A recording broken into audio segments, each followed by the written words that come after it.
मोदी जी के नेतृत्व में ये धीरे धीरे विपक्षियों की कलई खुलती जा रही, जो केवल मुस्लिम वर्ग की भलाई की बात करते हैं लेकिन व्यवहार में नहीं करते हैं। वक्फ संपत्ति पे भी मुस्लिम बंधु को ही अधिकार रहने वाला है। प्रधानमंत्री जी ने जिस ढंग से इस बात को अपने सभी सदस्यों के माध्यम से जनता तक पहुंचाने का प्रयास किया, वो सब जनता समझ चुकी है असलियत क्या थी। यशस्वी प्रधानमंत्री श्रीमान नरेंद्र मोदी जी सभी वर्गों की जो चिंता लेते हैं, उसी का परिणाम है कि वक्फ बिल 2025 लोकसभा और राज्यसभा दोनों से पारित हुआ। उल्लेखनीय है कि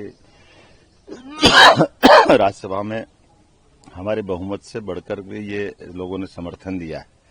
जिस प्रकार से देश भर में गरीब मुस्लिम लोगों ने जिस ढंग से स्वागत किया है, ये मान के चलता कि माननीय मोदी जी के नेतृत्व में ये धीरे धीरे विपक्षियों की कलई खुलती जा रही, जो केवल मुस्लिम वर्ग की भलाई की बात करते हैं लेकिन व्यवहार में नहीं करते हैं। वस्तुतः उनके शासनकाल में मुस्लिम समाज के लोगों की आर्थिक स्थिति से लेकर सभी स्थितियों में निराशाजनक वातावरण रहा है।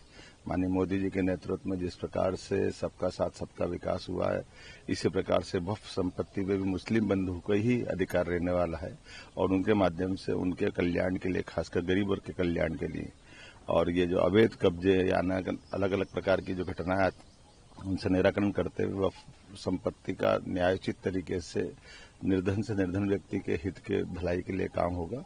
मेरी अपनी ओर से एक बार फिर यशस्वी प्रधानमंत्री का सभी वर्गों के कल्याण के लिए, खासकर मुस्लिम बंधुओं के कल्याण के लिए जो किया गया काम है, इसके लिए मैं बधाई देना चाहूंगा लोकसभा और राज्यसभा के सभी मान्य सदस्यों को, जिनने समूची डिबेट में भाग लिया। देर रात तक सभी पक्षों पर चर्चा करते हुए, ये लोकतंत्र की खूबसूरती भी है कि लोकतंत्र में विचारों का प्रवाह होना चाहिए, पक्ष में हो या विपक्ष में, अपनी अपनी बात कहने का सबको हक है। और माननीय प्रधानमंत्री जी ने जिस ढंग से इस बात को अपने सभी सदस्यों के माध्यम से जनता तक पहुंचाने का प्रयास किया, वो सब जनता समझ चुकी है असलियत क्या थी। एक बार फिर कांग्रेस की कलई खुली। मेरी अपनी ओर से बधाई।